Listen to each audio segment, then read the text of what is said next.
Bienvenidos, muy buenas tardes. Es la economía, amigos. Es la economía y estamos muy atentos a todo. El gobierno nos ha dejado frío. Congeló el precio de 1.270 alimentos. Yo no sabía que había tantos artículos.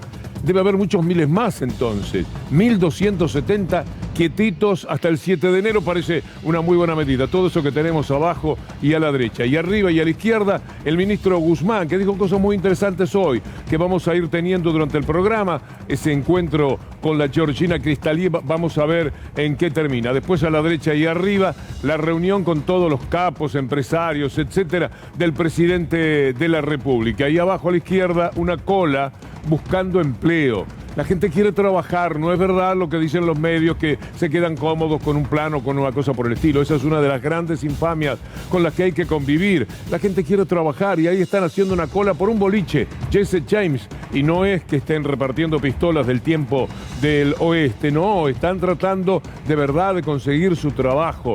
Allí buscando a la derecha abajo tenemos a un señor que sabe que eso que compró hoy va a costar lo mismo mañana y la semana que viene y el mes que viene, y recién puede ser que cambie el 7 de enero. Este es un panorama que queremos compartir con ustedes, que se suma a algo muy interesante como lo que el G20, ya lo va a contar Estefanía Pozo, hizo respaldando la revisión de los sobrecargos del Fondo Monetario Internacional que pide a la Argentina. Eso es bueno, eso es una buena noticia. No nos olvidemos lo que informaban algunos medios, como siempre, muy cerca de lo que es la mafia, diciendo que eso iba a salir mal. No, está saliendo bien, me da la impresión. Y todo esto que estamos viendo para el comienzo del programa, Estefanía Pozo nos pone con el ánimo de la mejor manera para compartir nuestra hora con la gente, a partir de una sonrisa, por lo menos en el arranque del programa. Muy buenas tardes, Estefanía. Buenas tardes, Víctor Hugo. Sorprendió el gobierno nacional hoy, luego de la reunión con empresarios y el nuevo secretario de Comercio Interior,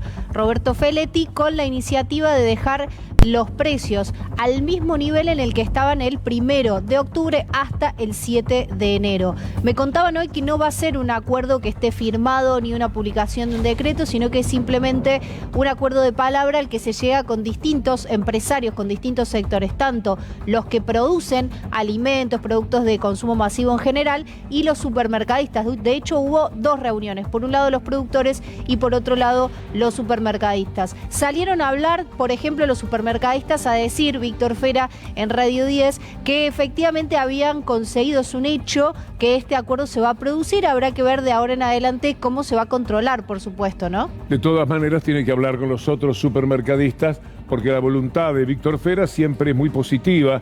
Es un hombre que ha tenido una buena incidencia en la lucha que queremos dar contra la inflación, contra los precios permanentemente elevados. Uno va caminando frente a todos estos productos y puede creer que mañana van a costar igual. Y esto es muy importante para el bolsillo de la gente, porque si no, no hay aumento que alcance. Con estas palabras saludo, pero por otros temas, al doctor Darío Villarroel. Muy buenas tardes. Buenas tardes, Víctor Hugo. Lo que no se congela es el lawfare. A pesar que hay una buena noticia, después de 4 años, Julián Ercolini resolvió archivar una causa contra Alejandra Gil Carbó, que hoy tendría que ser Procuradora General de la Nación. La denuncia la había hecho Elisa Carrió, acompañó José Campagnoli, fiscal, Clarín lo sacó en tapa. La maquinaria política, mediática, judicial, hoy por hoy esa causa archivada. Vamos a recordar cómo fue aquella historia y el daño que le hicieron a esta mujer, que la obligaron a renunciar de un cargo que hoy está vacante. Mejor dicho, está Eduardo Casal, que es casi lo mismo. En tiempos en los cuales se están hablando de amenazas, por ejemplo, recordar lo que le pasó a Gil Carbó es el monumento al escrache nacional llevado a cabo por la mafia de Héctor Manieto, el dueño del diario Clarín. La sometieron en los artículos más importantes editoriales del diario a dar los teléfonos de sus hijas para presionarla y que renunciara. Por eso el Procurador General de la Nación es el gran inútil y servil de Casal, y no Alejandra Gil Carbó, a la que tumbaron con el invento de una causa que todos siempre supimos que era una enorme mentira, pero le daban y le daban todos los días, y al final Clarín publicó los teléfonos, no un tuit en el que le dice a alguien, ¿conocés tal colegio? Y uno, por lo tanto, se puede enterar de lo que le quería decir Aníbal Fernández al el tal Nick. No había una mención. Yo me enteré en realidad de los chicos de Nick, por lo que Nick respondió, no por lo que Aníbal Fernández decía. Pero igual, supongamos que tenía derecho al pataleo. ¿Y qué tenía esta mujer para hacer? Atacada, vilipendiada, estigmatizada, perseguida, de la peor manera, como esos animales, esas aves picudas que pican y pican sobre las partes nerviosas de los cuerpos ya derrumbados. Así se portaron con Alejandra Gil Carbó. Por eso es tan importante lo que vamos a tener con el doctor Darío Villarruel. Ahora es el tiempo de saludar a Lautaro Maislin. Sí, Víctor Hugo, en breve va a estar la ministra de Salud, Carla Bisotti, y vamos a estar hablando con ella sobre la tapa meme. ¿Se acuerdan de esa tapa de Clarín, Víctor Hugo, en la que decía que muchos niños y personas con enfermedades iban a llegar sin vacunarse este año? Bueno, finalmente esa tapa se convirtió en un meme y la vamos a analizar con la ministra Carla Bisotti. La lucha es cruel y es mucha. Tango, sí, es un tango, pero también una verdad de este tiempo. Miren lo que han publicado en algunos momentos los medios de comunicación de la República Argentina respecto al trabajador, al laburante. Bares y restaurantes no consiguen empleados para cubrir los nuevos puestos. ¿Qué pasa en la Argentina? No quieren trabajar. Es así, no quieren trabajar. Mire este otro título de Clarín. A ver qué dice la mafia sobre el deseo de trabajar o no de la gente. ¿Lo tenemos? Sí, ahí está. Bares y restaurantes no consiguen empleados, eso lo decía Infobae. Cerrado por falta de personal. El nuevo problema de los bares y restaurantes es que no consiguen empleados. En un país donde dan planes, imagínate lo que pasa con el trabajo. Siempre la misma historia. Ahora veamos a la gente haciendo cola para poder conseguir un lugar en un boliche. Imagínense, con todo respeto por Jesse James, lo que hay de salvación para la vida. No, es tener ganas de trabajar. El milagro maravilloso que ocurre en el capitalismo, que la inmensa mayoría de los sectores vulnerables salen a buscar trabajo todos los días a las 6 de la mañana, 7 de la mañana, y están todo el día. Por ejemplo, del conurbano en la ciudad capital, pero también en otros lugares del conurbano, a ver si en otra ciudad del conurbano se le puede dar la ocasión de conseguir trabajo. Esta es la realidad. La gente busca posibilidades de trabajar, de mejorar la calidad de su vida. Veamos esta nota que es interesante al respecto. La verdad es que estoy buscando un puesto para lo que sea, no estoy buscando algo en específico. ¿Estás estudiando? Estaba estudiando, pero tengo que retomar el estudio y bueno, también estaba trabajando en un almacén, pero estoy buscando otra cosa. Este es un local muy grande, 10.000 personas llegan a entrar a este boliche, así que bueno. Sí, la verdad que es muy conocido, nunca había venido, pero bueno, voy a ver qué onda. ¿Te enteraste por las redes? Claro, por las redes sociales. Bueno, mucha suerte, Nabel. Yo tengo experiencia como cajera, trabajé en Skylab 3 años. Sí, ya te estás vendiendo. Pero mirá que por ahí el gerente ya te está viendo, tenés... Exacto, ya te... No, pero soy de boliche, también trabajé en barra. Me gusta. ¿Te gusta? O sea, vos podés ser la cajera de Jesse James. Sí, estaría bueno. Estaría bueno. Me gusta el ambiente. Para lo que sea. Para lo que sea. Sí. ¿Y al local lo conocías? ¿Ya viniste alguna vez? Sí, cuando era más joven lo visitaba. Bien. Vine un montón de veces. Si ahora te está mirando alguno de los que por ahí posiblemente te tomen, algún gerente te está hablando acá, te está mirando en cámara, ¿qué le dirías? ¿Cómo te presentarías para que te tomen? Como mi nombre, para que necesitaba trabajo. Para necesitar trabajo.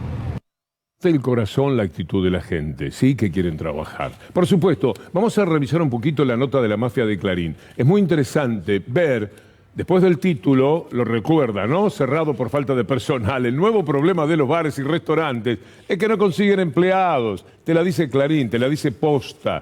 Posta de mentira, por supuesto. Bueno, vamos a la frase. En un tuit que se hizo viral, una joven denunció días atrás que le ofrecían 20.000 pesos mensuales por 8 horas diarias y un solo franco. ¿No será por eso, Clarín, que no hay posibilidades de encontrar laburantes? ¿Te imaginás? ¿Se imagina? ¿Sabrá Mañeto lo que es trabajar por 20.000 pesos, 8 horas diarias? El que escribió la nota a nombre de la mafia a la que representa, ¿sabrá por qué no se pueden conseguir trabajos? Poco después un empleado renunció a su trabajo en una parrilla de Palermo porque cobraba menos de 25.000 pesos por mes por 12 horas diarias. Esta es la trinchera de la resistencia contra la mentira y está a gusto compartir este espacio porque te quería comentar eso. Mucha gente que fue, el salario mínimo hoy es 31.000. ahí Steffi no me va... Bueno, mirá lo que es la última frase. En general, el sueldo de un empleado, lo admite un empresario, de un empleado gastronómico no alcanza para un alquiler. Bueno, ahí está. Y eso, y estar en negro, son dos problemas, porque tampoco los ponen en relación de dependencia. Es decir, que carecen de todo tipo de derechos y en realidad viajar, comer y después llevarse un manguito a la casa es como mejor no trabajar.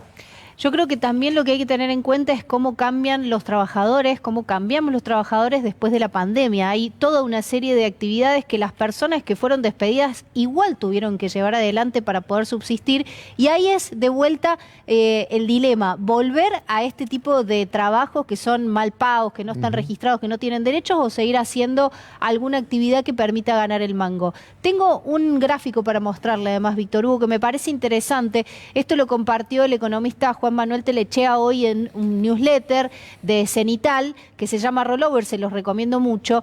Fíjense, la línea en naranja es el salario promedio y la línea que está en azul es el empleo privado, cómo fue evolucionando. Básicamente, ¿cuál es la idea de este gráfico? Muestra que están bastante relacionadas, no quiero decir que una causa a la otra, sino que están relacionadas, que cuando se mueve el salario, por supuesto que se mueve el consumo, se mueve la actividad y allí es a donde crece el empleo. Es decir, que hace falta plata en los bolsillos para que las empresas produzcan más y generen trabajo.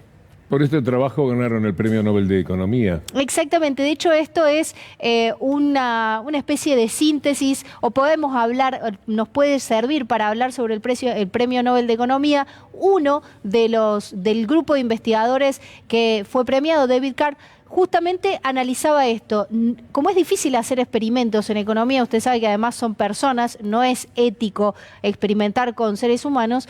¿Qué es lo que fueron a hacer? Compararon cómo la variación del salario mínimo en Nueva York generaba o no generaba impacto en las contrataciones New Jersey es. Y por otro lado, en el estado justamente de al lado, sin modificar el salario, ¿qué es lo que pasaba? Bueno, lo que descubrieron es, aún con la suba de salario, no generaba un impacto negativo, todo lo contrario, empezaba a generar más contrataciones. ¿Por qué? Porque había plata en el bolsillo y eso estimulaba el consumo, la producción y las ventas. ¿Ustedes saben dónde está Nicolás Munafó?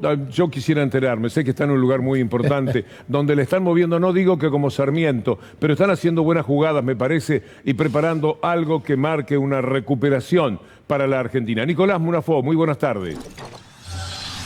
Hola Víctor Hugo, ¿cómo le va? Muy buenas tardes. Bueno, estamos en la Casa Rosada, uno de los lugares más importantes de la Argentina donde se toman las decisiones del país. En este caso una jornada importante, primero con la confirmación de que el presidente el próximo viernes a las 13:30 va a cerrar el coloquio IDEA, esto teniendo un poco en cuenta la reunión que tuvo ayer con distintos empresarios y que se va a reforzar el próximo viernes. Allí obviamente también se va a referir a lo que tuvo que ver esta charla del acuerdo con el FMI que mantuvo ayer con algunos con los directivos de las empresas y que después hoy vía Twitter salió a desmentir al diario Clarín. Bueno, un poco de ustedes lo que charlaban Víctor Hugo al inicio del programa, así que un cierre muy importante en este caso en el coloquio con empresarios. Con lo que tiene que ver con el acuerdo de precios y que esta mañana bien nuestra compañera Estefanía Pozo ya adelantaba en C5N, recién el ministro de Producción Matías Culfas aquí en la Casa de Gobierno también confirmó esas reuniones, esas charlas que seguramente van a seguir a lo largo de la semana, y lo que le han pedido a las empresas, Víctor Hugo, compañeros, es que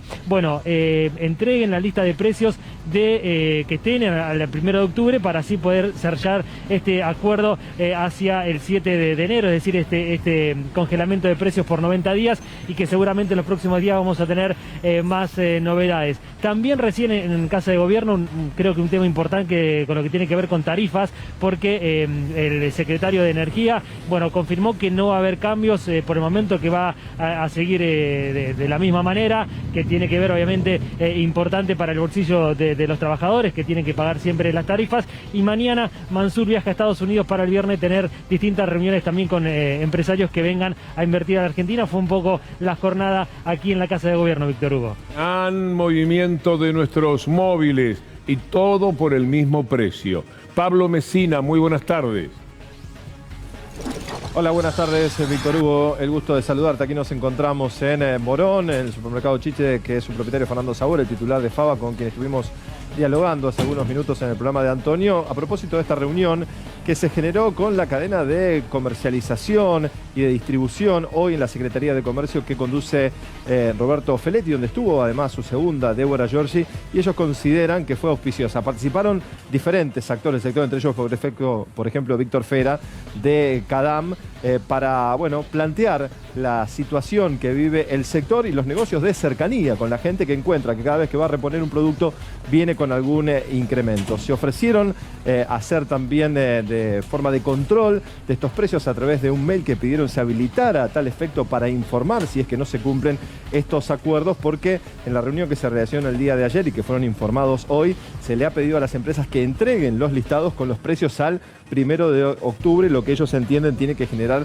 algún tipo de precios que puedan verse disminuidos en los próximos días y que se retrotraigan al 1 de octubre. Aclararon que ellos se abastecen en un 80% en las cadenas mayoristas y que esperan que se hagan los controles para que todos los productos que están acordados y que vienen a través de los diferentes planes que están funcionando se cumplan en tiempo y forma. Así que hasta ahora auspiciosa y con buenas expectativas esta reunión que se realizó hoy a las 11:30 de la mañana en la Secretaría de Comercio Interior. Bravo, Nico, bravo, Pablo, con estos informes. El único precio bajo que hay es el del honor, si te llega a encontrar Clarín en el camino. Entonces ahí el honor no vale nada, el honor de las personas a los que ellos quieren perseguir.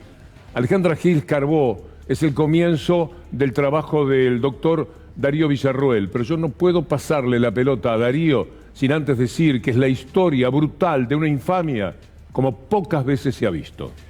Tal cual, Víctor Hugo, y siempre los mismos protagonistas.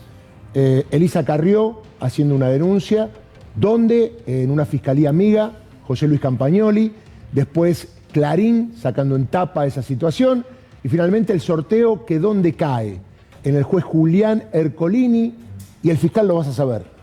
Tayano. Sí, señor. Pero qué cosa, Eduardo Tayano. En todo lo que sea daño es formidable. Ese sí que tiene un alto precio en el mundo judicial y mediático, un alto precio. A ver, sí. Sin opciones adivinaste, Víctor Hugo. Sin opciones adivinaste. No, claro, se lo ve venir. No, los sinvergüenzas de la justicia son muy repetidos, entonces es bastante fácil, no hay múltiple choice casi para hacer. La fórmula siempre era Bonadío Tayano, Ercolini Tayano. Tayano era como el peón de brega, Sí, como se decía claro. antes. Muy bien. Y falta Moldes, que era un jugador... Moldes era arriba en la cámara. Era cuando decían que no en primera instancia, vamos a la cámara. Bueno, nosotros tomamos en broma esto, no, en serio, es muy grave estigmatizar a alguien, perseguirla. Además, 93% votaron en el Senado para que sea Procuradora General de la Nación. Intachable con todo lo que hizo. Tocó intereses y por eso la persiguieron. ¿Qué pasó con aquella denuncia? Hace 4 años. Usted dice, ¿pero la citaron indagatoria? No. ¿Hicieron alguna prueba? No. Era para perseguirla, para tenerla de rehén. Después de 4 años por el alquiler de un inmueble en la avenida Corrientes, en la altura del 1600, que tenía un costo importante, pero claro, era un edificio para la Procuración. Por aquellos documentos se inició la causa. Repito, 4 años pidiendo pericias, pidiendo informes, y no hicieron absolutamente nada. Bueno, es que cuando hacen las pericias, esto sucede en todas las causas, se quedan sin causa, no pueden hacer las pericias, por eso se niegan. Bueno, ¿sabes lo que dijo Ercolini? Después de tanto tiempo de examen, nos hemos dado cuenta que no hay ningún elemento de prueba para configurar delito alguno. Víctor Hugo, y arranquemos a mostrar cómo arrancó esta persecución en el diario Clarín. Recién veíamos en pantalla una nota que me gustaría volver a ver para arrancar con el recorrido de la persecución contra Gil Carbó, y es esa nota del diario Clarín. Si la podemos volver a ver, es del 25 de abril del 2017. Más sospechas sobre Gil Carbó. Alquiló otro edificio que nunca usó. Está en Corrientes, bueno, da la dirección. Y ahora, si les parece, vamos a ir al 13 de octubre de ese mismo año. Hoy es 13 de octubre, hace 4 años. Correcto. Exactamente, hoy se cumplen 4 años de esta nota que habla de jefa de fiscales aprocesada, y vamos a entrar en la nota. El trabajo de la producción se encargó de quitarle a la nota el número de teléfono de sus hijas, que sigue aún en línea la nota. Si uno busca la nota de Clarín, están los teléfonos que dieron en aquel momento, que entonces eran los verdaderos. Por supuesto lo tuvieron que cambiar. Bueno, casi tienen que cambiar de país por la persecución que se dio y por los llamados que tuvieron que recibir. Es un caso de mafia total, absoluta. Por eso me pareció tan hipócrita estas últimas 24 horas cuando hablaban de miedo, cuando hablaban de escrache, cuando hablaban de persecución. Un verdadero mamarracho comparado con esto que sí es muy serio. Y ahí lo vemos en pantalla. Víctor Hugo dice, no solo lo visitó, habla de Gil Carbó, Ercolini y Tayano probaron que en octubre se intercambiaron mensajes de textos desde el teléfono y ahí hoy actualmente está el teléfono completo. Bueno, nuestro productor Fede Ferro se tomó el trabajo de no completarlo y dice sí. Información naturalmente dada por Ercolini y Tayano para que el diario lo tenga. Hemos encontrado que se intercambiaron mensajes, pasaron los teléfonos. Esta es la tragedia del derecho, ni hablemos de los medios de comunicación en la Argentina. Sí, y ahí dice, del teléfono de Gil Carbó al teléfono de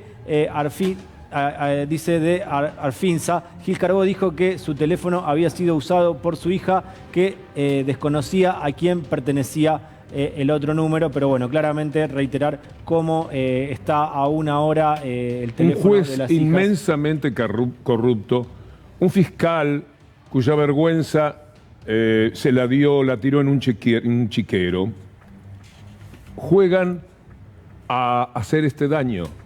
Le pasan el dato a la mafia de Clarín, publican.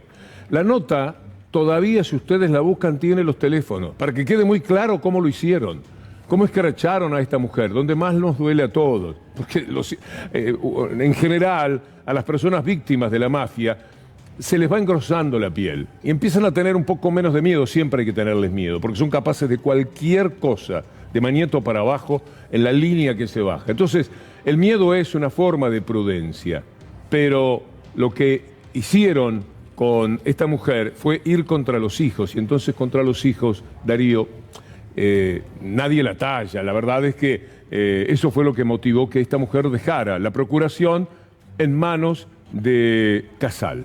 Está probado que iban contra los hijos. ¿Se acuerda de Gabriel de Bedia, fiscal, ahora flamante camarista laboral, lo cual lo felicitamos? Él, como tenía una relación con Rodríguez Simón, Pepín, lo fue a ver ante la persecución a Gil Carbó porque tenía una relación. Y le dijo, mirá, si vos me traes la renuncia, nosotros cortamos todas las denuncias. Y si no me la traes, la va a pasar muy mal. No solamente ella, sino también sus hijas. Esto está plasmado en un expediente judicial que es la causa de la mesa judicial, para que vea toda la podredumbre que hay y que un día que los jueces tengan lo que hay que tener, tienen que revisar el pasado con todo, caiga quien caiga. Y el tema político, o los funcionarios políticos que hicieron esto para que los jueces cumplan estas órdenes, tienen que estar juntos, no digo en una misma celda, en un mismo proceso penal. La República Argentina se va a recuperar cuando el Poder Judicial tenga la altura de ser independiente y no de perseguir políticamente a personas valiosas como Alejandra Gil Carbó, que ¿qué significa? Que hace años estamos con Eduardo Casal, que protegió a un prófugo y rebelde como Carlos Stornelli y además le da todo para adelante a lo que dicen los fiscales en los juicios orales. Víctor Hugo, Darío, Steffi no solamente fue presionada por los medios de comunicación, tanto ella como su hija, sino que en reiteradas oportunidades el expresidente Mauricio Macri se encargó de ejercer más presión sobre Gil Carbó, si les parece un segmento o algunos segmentos de todas las veces que Mauricio Macri atacó a Gil Carbó. Y tenemos una procuradora que se ha dedicado a crear cortinas de humo para que se investigue al director de la AFI, que en ese momento era un ciudadano brasilero y que no tenía ninguna relación con el gobierno argentino, o a otras empresas, cuando lo que estamos acá hablando es, hay una empresa que confesó haber pagado y hoy todavía no sabemos a quién le pagó. En los próximos días, semanas, seguiremos actuando y presionando para que el manejo de la información no sea con la misma arbitrariedad que ha manejado toda la causa la procuradora hasta el día de la fecha. La procuradora del Tesoro, la procuradora General de la Nación, la doctora Gil Carbó, con algunos fiscales, un camino muy arbitrario, fuera de todos los protocolos que hay judiciales. Usted sigue queriendo que se vaya Gil Carbó de la Procuración, ¿no? Lo dije el primer día. Ella no es una procuradora independiente, es una militante política.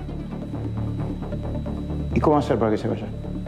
Bueno, estamos haciendo los esfuerzos políticos para lograr conseguir consenso. El nuevo procurador o procuradora de la Nación no va a ser un Gil Carbó de Cambiemos. Obviamente que no. Va a ser alguien respetado y que realmente busque y vele por el funcionamiento de la ley, ¿no? Y del sistema judicial. Qué caterva de sinvergüenzas, qué runfla. Yo uso mucho esa palabra, runfla. ¿Sabes lo que quiere decir? Runfla viene del italiano, es tener cartas iguales, una cosa por el estilo. Gente de la misma especie. Ahí lo teníamos a Macri, continuador natural en la política de obediencia a lo que es la tarea de las corporaciones mediáticas, que son las más importantes del país y por lo tanto son las que ciertamente mandan. Es decir, la Argentina no tiene una gran procuradora, una mujer que fue votada prácticamente por todo el Senado. Todos. Una mujer respetada por su talento, por su capacidad, por su honradez, pero pusieron en duda la honradez. Entre Clarín y este sinvergüenza que acabamos de escuchar, un verdadero bandido, que mientras decía esto ya estaba robándose todo en la Argentina, hicieron la vida imposible. Pero como la mujer resistía, contaban con la complicidad de otro personaje, Garabano, el que le daba a Fariña todo lo necesario para que hablara contra Cristina Fernández. Un personaje también propio, natural de toda esta gente. Y entonces la echaron, la hicieron que se fuera, que renunciara, para poner a Casal, que no fue capaz ni siquiera en una de las cosas más obvias que hubo en la Argentina de estos años, de apartar a Stornelli. No fue capaz de eso. ¿Cuántas veces Stornelli fue llamado por el juez de Dolores? 8. 8 veces. 8 veces. Y Casal no hizo absolutamente nada. Entre otros pecados y prevaricatos y desastres cometidos por Casal. O sea que la Argentina se privó de una mujer de bien para poner a un personaje nefasto de mal. De mal al servicio de toda esta gente que acabamos de ver. Cambiemos la fotografía. Pongamos algo que nos marca una cierta esperanza. Creo que este señor tiene la responsabilidad de permitirnos decir que estamos con la esperanza entre los dientes. Porque está en este momento en Washington, llevó adelante varias reuniones el ministro Martín Guzmán con funcionarios importantes, no solamente del Fondo Monetario, sino también del gobierno norteamericano. Estuvo ayer reunido con Kristalina Georgieva en la sede del organismo, ratificada la directora manager del Fondo Monetario por el propio board ejecutivo, por el propio directorio ejecutivo del organismo, así que sigue Georgieva negociando con la Argentina y también estuvo reunido Guzmán con David Limpton, que es uno de los asesores principales de Janet Yellen, la secretaria del Tesoro norteamericana. Este señor, además, David Limpton, era el número 2 de Christine Lagarde, o sea que sabe y mucho de qué se trató el préstamo histórico, récord en la historia del organismo a la Argentina.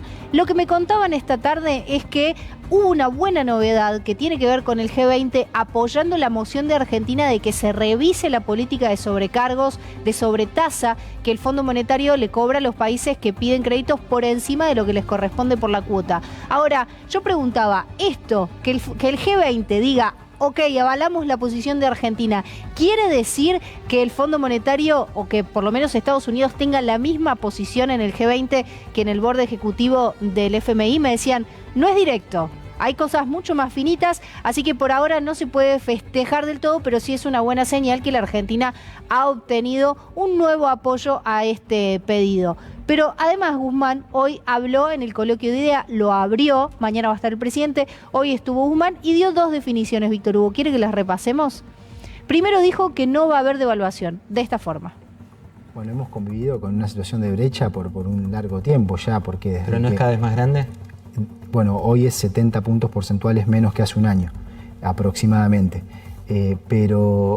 Y dependiendo qué tipo de cambio miremos, ¿no? Entre 60, 50, 60, 70, porque hay múltiples tipos de cambio paralelos. Pero nosotros, sí, claramente, cuando hay una expectativa, cuando la brecha está a un nivel tal que genera una expectativa de devaluación, empiezan a aparecer comportamientos como los que describís. Pero lo que nosotros hoy tenemos claro es que no vamos a hacer ningún salto devaluatorio. La política cambiaria va a seguir en la línea de lo que se ha planteado en el esquema macroeconómico reflejado en el presupuesto 2021 y luego en lo que es el proyecto de presupuesto 2022 con el marco macroeconómico allí definido. Se los traduzco porque ustedes saben que Guzmán habla sencillo, pero por ahí no terminan de entender. No va a haber una devaluación, no va a haber por lo menos es la intención del gobierno, dice no va a haber una devaluación. ¿Por qué? Porque la brecha y todo lo que sabemos que eso genera puede llegar a generar presiones, en particular sobre el valor de la moneda argentina. También habló de empleo, ahora que estábamos hablando de empleo, y después quiero repasar también cómo Clarín incidió en algo de la discusión de hoy, pero primero vamos a ver a Guzmán hablando sobre empleo y cuándo fue el momento donde hubo más destrucción de puestos de trabajo en la economía argentina. Hay una situación que es una realidad, pero guarda con cómo contamos los datos, porque el periodo en donde, o yo te puedo preguntar a vos, ¿cuál fue el periodo? Toma 10 años. Toma 10 años, pero ¿cuál fue el periodo de esos 10 años en donde más se concentró la destrucción de empresas y de empleo? ¿Cuál fue? Fue a partir del comienzo de la crisis macroeconómica del 2018. Tenemos 2018 y 2019 y después el año de la pandemia. Hubo una aclaración del presidente Alberto Fernández porque se publicó hoy que podía llegar a haber una pateada del acuerdo con el Fondo Monetario Internacional para el año que viene. Bueno, salió el presidente a aclarar qué es lo que había hablado con empresarios. Permitidme mostrar cuál fue la tapa de hoy. Fíjese usted el grado de miserabilidad, porque esto es trasladar al país una información falsa que llega al trabajador, llega al empresario, llega a todo el mundo. Y uno dice, caramba, si no le pagan al Fondo Monetario Internacional este año, si están pateando para el año que viene, las dificultades se están acumulando para ese futuro que marca el año que viene. Y uno se desilusiona, se decepciona, cambia el humor. Ellos trabajan siempre con destruir el humor de la gente y, por supuesto, achacarle la responsabilidad al gobierno. Podemos mostrar la tapa tan infeliz, tan reiterada, por otra parte, del diario Clarín. Le pregunto a Federico Ferro, nuestro conductor. Un segundito nada más, porque claro, uno pide cosas así como si fuera que van a llover, todos los elementos que nos permiten sostener aquello que pretendemos decir. Ahí está. Fernández pateó para el año próximo el acuerdo con el Fondo Monetario. En realidad también podrían hasta cuidar un poco el lenguaje, enseñar un poco a leer a la gente. No tenemos patas, son los animales.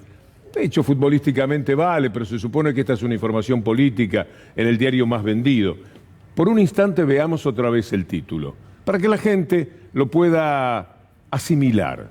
Pateó para el año próximo el acuerdo con el Fondo Monetario. ¿Por qué da esta noticia el gangsteril mundo periodístico de Clarín? Porque quiere hacer daño. El presidente se da cuenta. Y aquel al que alguna vez le dijo Héctor, hagamos la cosa bien, Héctor es así. Héctor quiere destruir todo este gobierno. Y entonces hace lo que hace. Y Alberto Fernández sale y aclara. Me parece muy bien la actitud del presidente. Veamos qué es lo que dijo en un tuit Alberto Fernández, ya no diciendo medios de comunicación, todo eso que... No, Clarín. Ayer tuvimos una excelente reunión con empresarios argentinos en la que, entre otros temas, informé cómo avanza la negociación con el Fondo Monetario por la deuda que heredamos del gobierno anterior. Hay más, ¿verdad? Está la otra parte. Hoy nos encontramos con la tapa del diario Clarín que dice que en esa reunión anuncié que el acuerdo con el FMI se sellaría el año próximo. No fue así. Está bien, de vez en cuando decirlo de esta manera, no fue así. Es mentira. Es otra falsedad, es otra mendacidad de estos bandoleros del periodismo. Pero bueno, lo dejamos ahí. No fue así. Queremos lograr ese acuerdo tan pronto como se den las condiciones. Sí, Víctor Hugo, y en otro de los tweets Alberto Fernández citó al empresario Francisco de Narváez, pero nosotros lo vamos a escuchar en declaraciones que dio en Radio Mitre. También corrigió la tapa de Clarín cuando el periodista Marcelo Longobardi le preguntó por todas las tapas que hablaban de patear o postergar el acuerdo. Mira, el ambiente fue muy bueno porque la reunión fue excelente.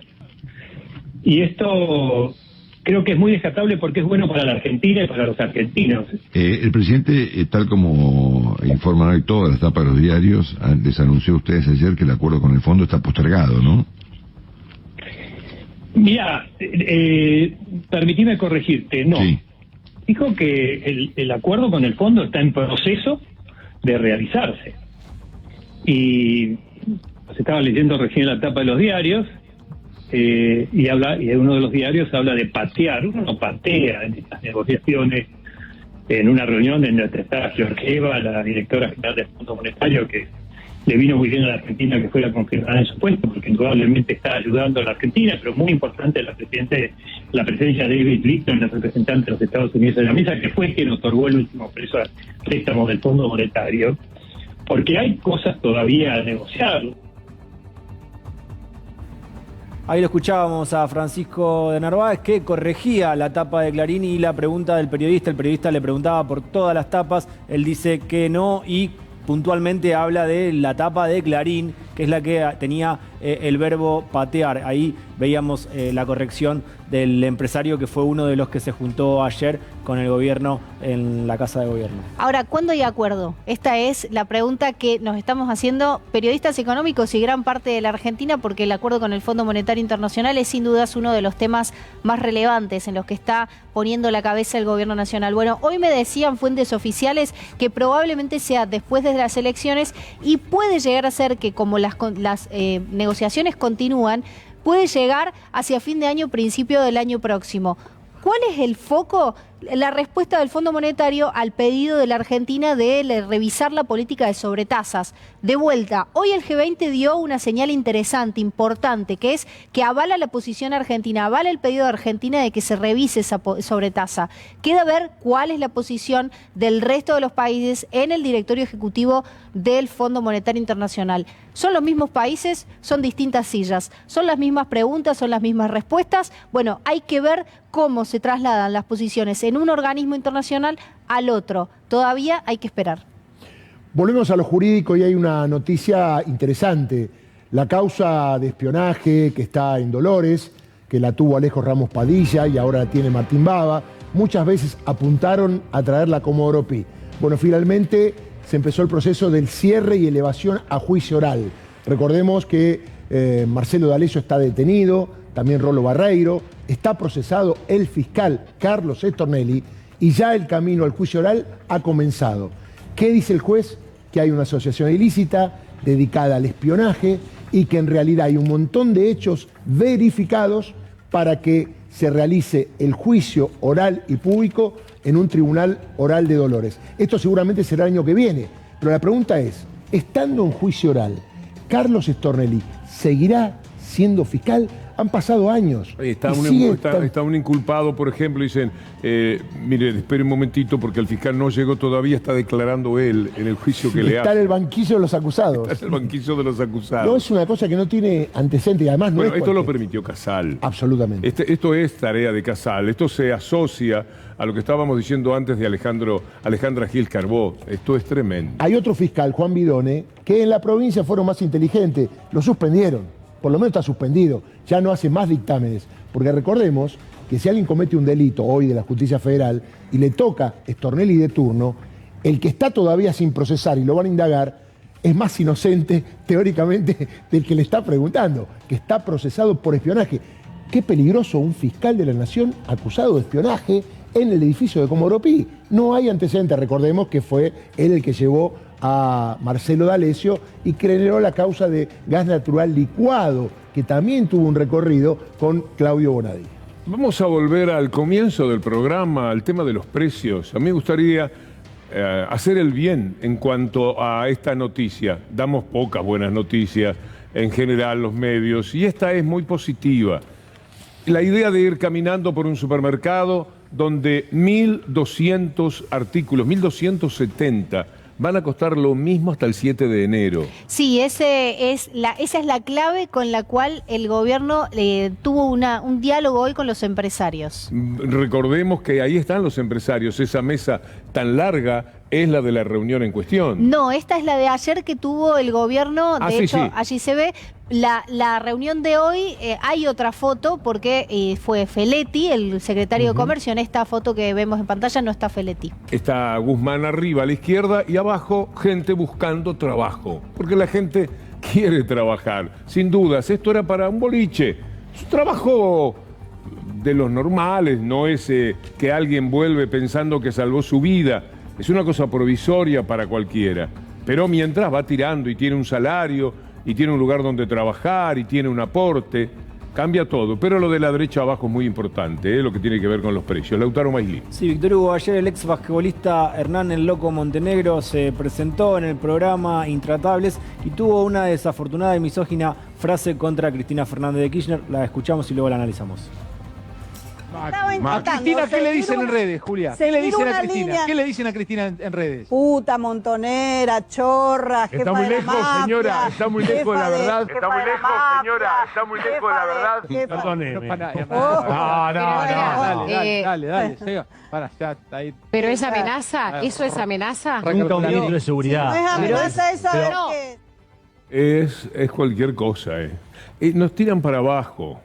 El diario titula Patear, hablando de la alta economía del país y del mundo, porque nos achican la vida, nos achican el lenguaje, nos llevan a personajes que uno no sabe por qué se portan de esa manera, quizás para llamar la atención, y en este momento el disparate, y sobre todo si es un disparate bien a la derecha, rinde mucho y permite que hablen de uno y por ahí lo invitan de nuevo y por ahí terminan con un contrato y van a un panel y juegan a esta profesión bendecible y querible, nada contra los que llegan a esta profesión, pero por lo menos que haya un poco de preparación y de respeto por la misma. Eso que acabamos de ver, esto que se ha visto recién, me parece que tocamos fondo. Ahora, dentro de media hora vamos a tener otro programa de televisión donde también estén diciendo cualquier cosa. Me contaron que ayer, por suerte, programas que están bastante abajo, que no tienen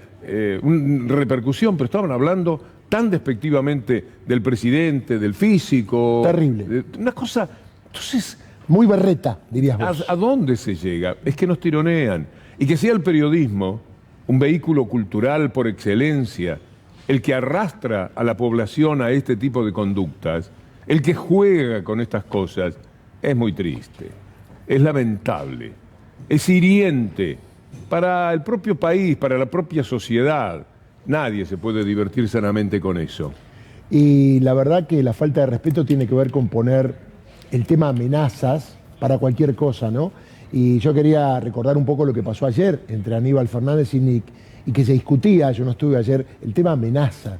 La verdad que acá hubo un periodista que mandó a insultar a los hijos de 3 jueces. Era en ese contexto, Darío, lo que sucedió en Intratables. También tuvimos a una ministra de Seguridad que mandó a detener, lo sé porque es un hincha de Chacarita, que escribió en un tuit que le iba a pasar algo a Macri como la Federal, y lo estuvo detenido. Y también recuerdo, por ahí, ¿te acordás, Víctor Hugo? Un pibe, un mago, que le dijo a Moldes en la puerta de un restaurante ahí en la Avenida Libertador: te vamos a ir a buscar a donde vayas, te iremos a ir a buscar, y lo detuvieron, lo metieron preso 24 horas, y Moldes no hizo la denuncia, fue espíritu de cuerpo. Alguien recogió eso de las redes sociales y a este joven, que todavía creo tiene el expediente, lo detuvieron. Digo, cómo cambian el eje y cómo los medios se prestan para estas cosas que están para mí vacías de contenido y desvían el foco más importante, que es la transformación de la Argentina, que requiere para mí valores muchos más profundos que lo que muestran los medios. ¿Dónde estamos con el móvil de Sofía Barruti? Muy buenas tardes, Sofía. Buenas tardes, Víctor Hugo. Estamos a metros del colegio, el Instituto Pacelli, el instituto en el que Lucas Cancino tenía que haber llegado en el día de hoy. Con solo 17 años y toda una vida por delante, a Lucas Pacelli lo asesinaron 2 asesinos de entre 19 y 20 años. Es por eso que los vecinos se están manifestando en este momento, en este gran aplauso, con el pedido de justicia y seguridad, porque la gente está cansada de que suceda esto. Lucas se resistió al robo de una bicicleta y un celular como si la vida costara tan solo esto. Realmente la gente está muy enojada y está muy triste y está muy asustada por sus hijos, y es totalmente entendible que así lo estén, porque lo que sucedió hoy no debería de haber sucedido. Era un chico de 17 años con toda la vida por delante, y por eso los vecinos están acá manifestándose con el grito y el pedido de justicia, con el grito y el pedido de seguridad. Una historia que lamentablemente se repite y no debería de estar contándolo hoy. Lucas Cancino tenía 17 años, iba al colegio a metros nada más de acá, de bicicleta estaba, y sucedió esto, lo que no debería de haber sucedido.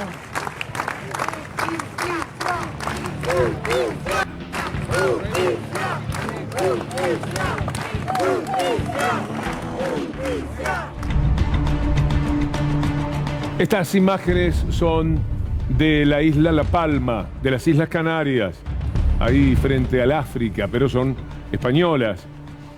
Este es el volcán La Cumbre. Las imágenes son de este momento, las de la derecha, plena noche naturalmente, medianoche más, 23 horas en este momento en La Palma. Las otras son de la mañana. Mire los ríos de lava, ríos incandescentes. Tremendo. La gente se tiene que ir porque no piense usted que hace calor al lado de ese hilo que baja de la montaña. Hay 1000 grados de temperatura en esa lava. Todo lo que anda cerca está en peligro. Es probable que tengan que abandonar, no digo todos los habitantes, pero una buena parte. Viven 80.000 personas aproximadamente en estos 700 metros cuadrados de la isla. Todo es tremendo. Al mismo tiempo que provoca mucha curiosidad, que las imágenes tienen hasta una cierta belleza inevitablemente, por los colores, por la explosión de la naturaleza. Es impactante, no caben dudas, pero al mismo tiempo es muy peligroso. Y ha habido evacuados, cientos de evacuados, casas que fueron derribadas, derrumbadas, la lava pasaba por el costado de alguna. Había una que se había hecho famosa porque no caía hasta que finalmente pasó la lava y se la llevó también. Esta es una imagen internacional que tiene que ver con la naturaleza y hay otra que tiene que ver con los hombres del poder, con los hombres que luchan por sus derechos, y esa imagen nos lleva a Chile, donde también los mapuches están dentro de un volcán como ese que veíamos recién. Pero en este caso es un volcán frente a la represión clásica de esa policía chilena muy cruel, sumamente peligrosa, que mató y desapareció a tanta gente y que todavía tiene en sus entrañas sentimientos muy pinochetistas para atacar a quienes luchan por sus territorios, por su honor, por su dignidad, como los mapuches, en medio del agravio internacional que se da contra ellos, siempre contra ellos.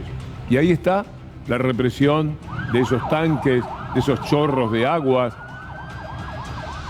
Y estas son, sin dudas, las dos imágenes más perturbadoras por distintos motivos que tenemos hoy en el mundo. Y mientras tanto, hay quienes, en algún momento puede ser que judicialmente estén sentados en un volcán. Sí, tiene que ver con Dolores, aunque estamos cerca de Mar del Plata, pero el juez Martín Bava espera el miércoles que viene, 20 a las 10 horas, a Mauricio Macri. Recordemos que ya estaba citado, no vino, teóricamente dijo que va a volver. Hasta ahora una sola expresión de que va a volver.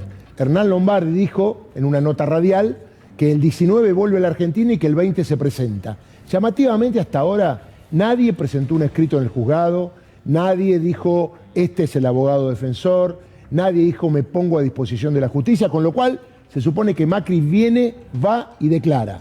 Opciones: que presente un escrito, que se niega a declarar o que eventualmente acepte responder preguntas. Uno cree que esto no va a suceder, pero atención, la presentación de Macri genera que comienza a correr un plazo de 10 días para que el juez dicte o un procesamiento o una falta de mérito. Recordemos que ya están procesados Silvia Magdalani y Gustavo Arribas. Y si el juez dice que las órdenes las daba Mauricio Macri, uno imagina que el camino es el procesamiento. La ministra de Salud, Carla Bisotti, estará conversando con nosotros después de la columna. Ahora hacemos una pequeña pausa y enseguida estamos con nuestro encuentro de las 7 de todos los días. Un mundo muy dañado es el que tenemos, de muchas maneras, por la represión, por la mentira. Vamos a empezar con la represión. Acompáñame con estas imágenes que tienen que ver con Chile y la lucha que lleva el gobierno de Piñera contra los mapuches. Una violencia desatada con esa capacidad que tiene la policía de Chile, que sigue teniendo en su vientre todo lo que dejó el pinochetismo y que toda vez que se encuentra con el pueblo reclamando por sus derechos, procede como estas imágenes lo muestran. Siempre es igual en Chile. Mientras tanto, Piñera tiene que dar algún tipo de explicaciones en algún momento. La oposición le está diciendo a Piñera que tiene que ir a juicio político, se lo está pidiendo, lo está exigiendo, por el tema de Pandora. Mientras reprime a los mapuches, él trata de esconderse de lo que Pandora deja en conocimiento de los chilenos respecto a su presidente. Tal como lo dijimos ayer, hoy día nos hemos convocado toda la oposición unitariamente para hacer la presentación de la acusación constitucional contra el presidente de la República. Tal como lo dijimos, las causales de esta acusación constitucional son dos. Una, porque el presidente de la República ha infringido abiertamente la Constitución en relación al principio de la probidad. Y en segundo lugar, por comprometer gravemente el honor de la nación. El mundo dañado. Miren lo que la mentira puede llevar. En los Estados Unidos, donde uno supone que las instituciones funcionan de acuerdo a lo que necesitan para justificar todo lo que el neoliberalismo conlleva. En Georgia es la última oportunidad que se daba para que allí, por lo menos todo aquello que denunciaba Trump, los republicanos, se hiciera verdad, aunque sea en un solo estado. Bueno, un juez de Georgia desestimó la demanda por fraude electoral en las elecciones presidenciales del 2020. Así están las cosas en un país ahora complicado también por la inflación. Hace 13 años que Estados Unidos no tenía estos números que son motivo de angustia para muchos sectores, naturalmente los más vulnerables. La inflación de Estados Unidos volvió a crecer por encima de lo previsto y llegó al 5,4% anual. Y ahí está manifestada la preocupación de los ciudadanos. El incidente aviva las preocupaciones sobre la inflación que sigue creciendo a medida que suben los precios de productos básicos. Las expectativas de inflación para el próximo año subieron a 3.4 en abril. Esto mientras la escasez generalizada de materias primas y los problemas de producción durante la pandemia están elevando precios de artículos cotidianos como los pañales para los bebés, pero también los autos usados, alimentos como el maíz, la soja, el queso y hasta los cigarrillos están costando más. Un mundo muy dañado. No sé cómo se dice en libanés, caballo, cómo se dice Sturzenegger, cómo se dice Melconian, toda la gente que estaba en aquel momento del corralito, porque ahora ellos tienen el corralito, les aparecieron los caballos de turno a la salida de la pandemia. Miren lo que está pasando allí. Este miércoles, clientes de un banco en Líbano exigían que se les permitiera retirar su dinero y terminaron enfrentándose al ejército libanés. La moneda de Líbano perdió más del 90% de su valor desde octubre de 2019, por lo que los bancos locales han impuesto controles de capital. En esta ocasión, las fuerzas de seguridad libanesas impidieron que los manifestantes asaltaran el edificio y causaran más daños. El Banco Mundial describió la situación que se está viviendo en Líbano como una de las peores crisis económicas de los últimos 150 años. Qué parecido todo, ¿no? Aquello del 2001. Es así el mundo. Y van a ser salvados los bancos y la gente va a perder seguramente años de su vida. Esta es la situación que se da siempre entre ese poder financiero de los países o el poder financiero internacional, ese con el que está lidiando ahora la Argentina, que tiene sus representantes locales fundamentalmente en lo mediático, pero eso lo vamos a ver un poquito más adelante. Mientras tanto, pensemos en Europa. Se viene el frío, va a hacer mucho frío, seguramente. Diciembre, enero serán terribles y no tienen gas. Van a tener un altísimo precio del gas. Lo tienen, algunos, los que lo puedan pagar, pero el aumento es terrible. Ina Afinogénova nos cuenta qué está pasando hoy día con el precio del gas. Estos días el valor de compra del gas llegó a rondar los $2 por metro cúbico. De tocar fondo al inicio de la pandemia, con el precio más bajo del presente siglo, se pasó a alcanzar los máximos de la última década, todo en apenas 18 meses. El aumento afecta directamente a millones de hogares europeos, especialmente en el norte del continente, que dependen del gas natural para calentarse durante el previsiblemente duro invierno que se avecina. Además, el impacto de la subida en el precio del gas ha provocado una crisis de abastecimiento en Reino Unido y un aumento de las tarifas eléctricas en España. El escenario de estanflación, es decir, una economía estancada con desempleo e inflación, se hace muy real si el precio del gas siguiera su escalada. Para entender lo que sucede es necesario analizar varios aspectos. Uno es la preocupación europea frente a un invierno que se pronostica frío y largo en un continente que tiene sus reservas de gas al 75%. De buenas a primeras, esa no parece una cifra tan baja, pero si recordamos que el año pasado llegaba al 94% por estas mismas fechas, se intuye el porqué de las inquietudes del mercado. Buenas a primeras, lo que ha sucedido seguro en el Reino Unido es quedarse sin trabajadores, sin camioneros, sin gentes que puedan prestar los servicios que habitualmente llevan aquellos que llamamos migrantes. El Brexit los ha dejado sin mano de obra. La escasez de laburantes, según el diario.es, desata una guerra entre los empleadores en Estados Unidos. Se estima que hay más de 1 millón de vacantes entre transportistas, carniceros, y el problema es que el trabajo vale más. Ahora tienen que pagar más, tienen que pagar lo que nunca soñaron, porque el capitalismo vive de que falte el trabajo y entonces el trabajo no vale nada, lo dan como una miseria, como una limosna. Pero ahora el trabajo vale mucho porque no consiguen esos trabajadores por culpa del Brexit. Mire a dónde se llega con esa derechización que tiene el mundo. Y entonces, mire lo que son los supermercados. Esto es en el Reino Unido. Aunque usted tenga sus buenas liras, no puede comprar absolutamente nada.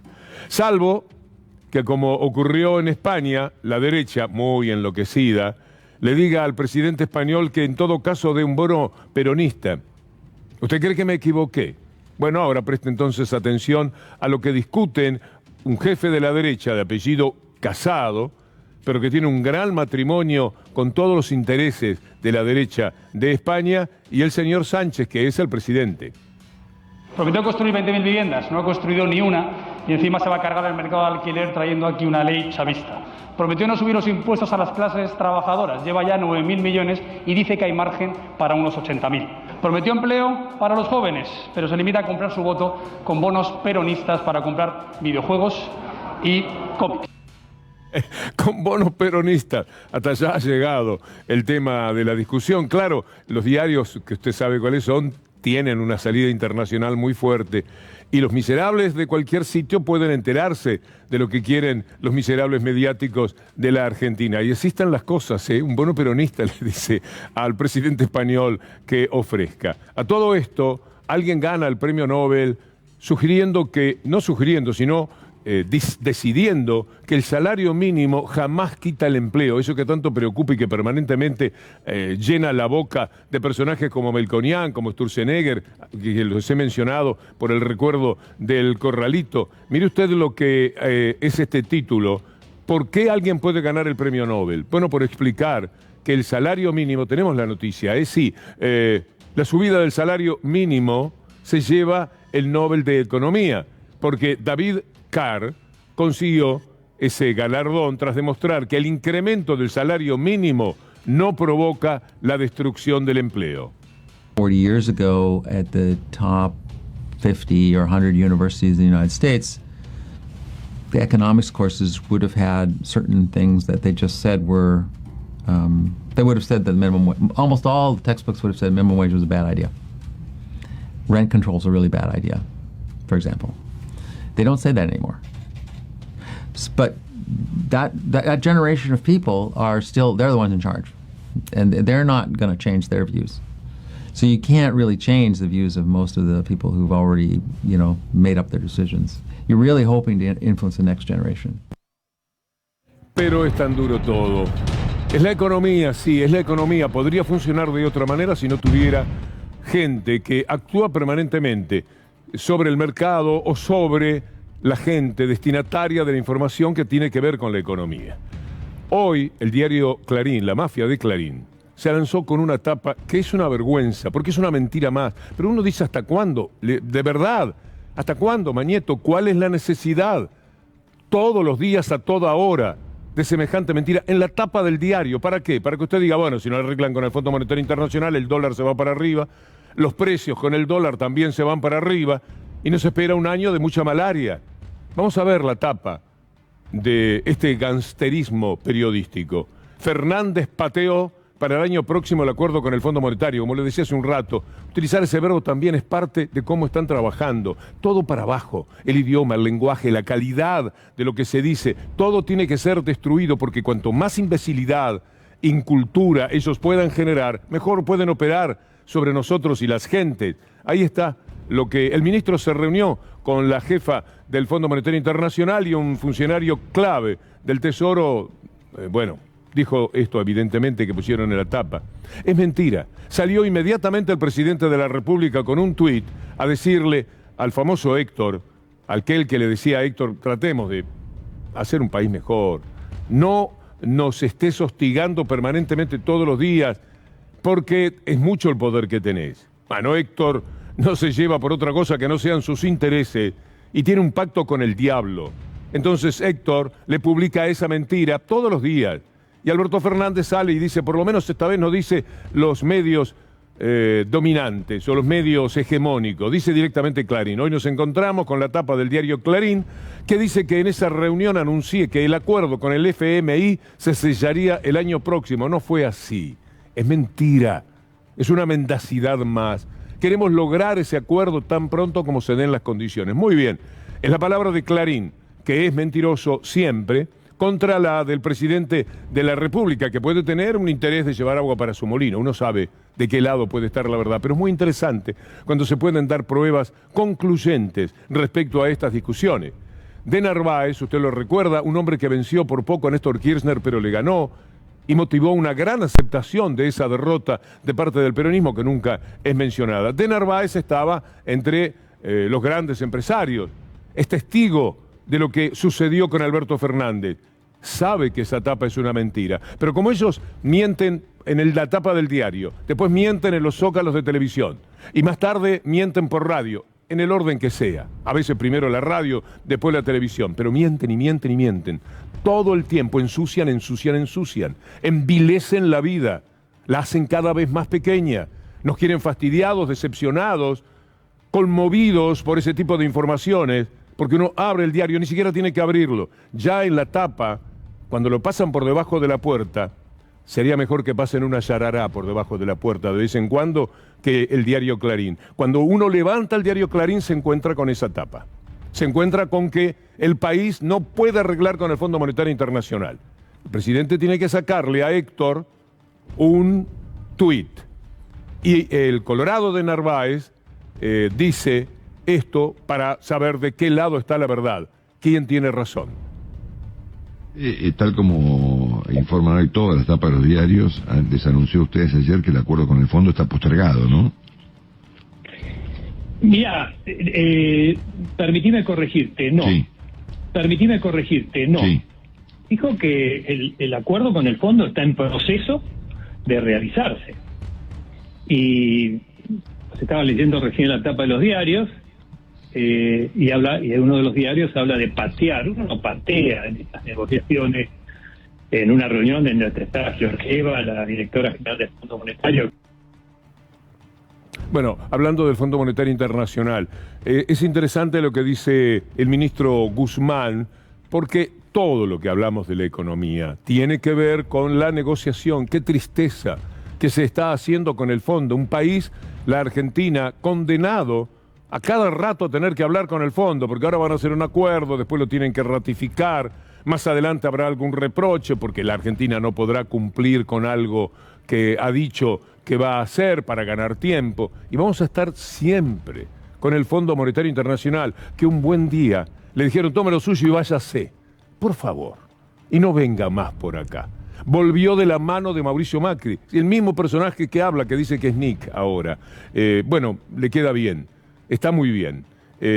Pero ese fue el hombre que manejó la situación económica como para pedirle otra vez dinero al Fondo Monetario Internacional. Y de nuevo hay que ir a Washington. Otra vez hay que ir a la capital del imperio. Ir como súbditos, lamentablemente, a negociar, a ver qué pasa. Ojalá que tenga mucha personalidad el gobierno. Tiene que tenerla.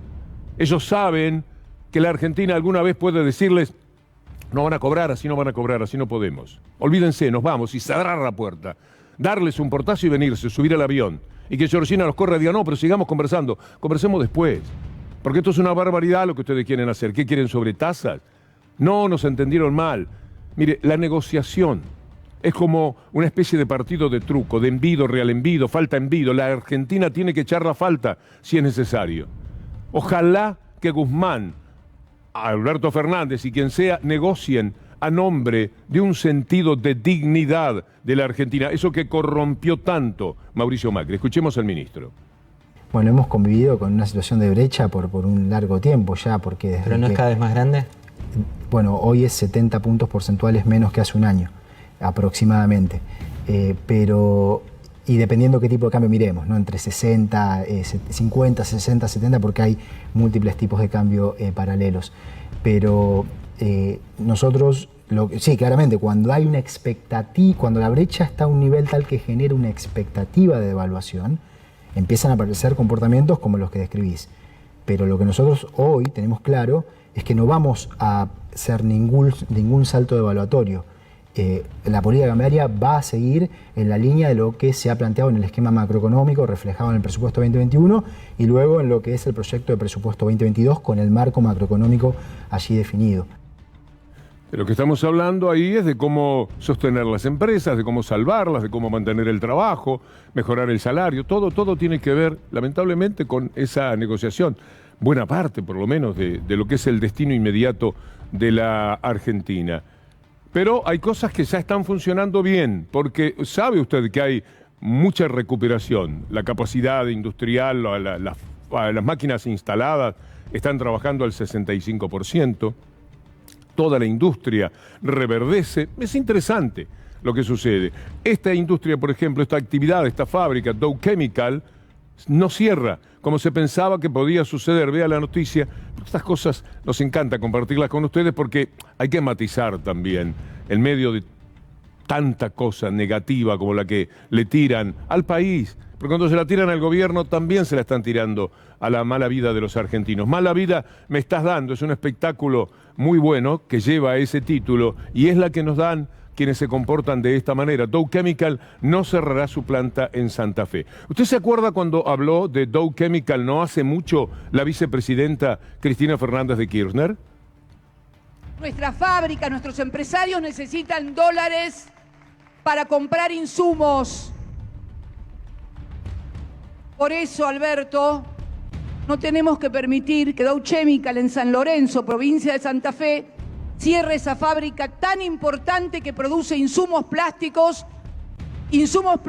difundidos para toda la industria.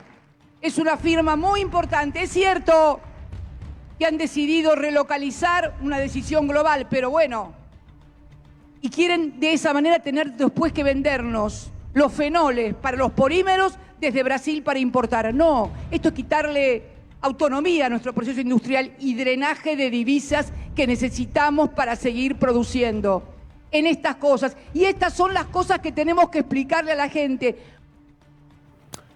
Dow Chemical sigue entonces, y esta es una buena noticia. La gente quiere trabajar, pese a lo que dicen. Usted sabe cómo manejan la noticia para marcar aquello de los planes, del trabajo, la estigmatización que hay del trabajador. Estos títulos hablan de una imposibilidad de encontrar gente para el laburo. No quieren laburar. Bares y restaurantes no consiguen empleados para cubrir los nuevos puestos. Mire Clarín cómo lo toma de volea, porque ve que esto lleva daño. Cerrado por falta de personal. El nuevo problema de los bares y restaurantes es que no consiguen empleados. Y usted entonces en su casa dice, ¿cómo que no consiguen empleados?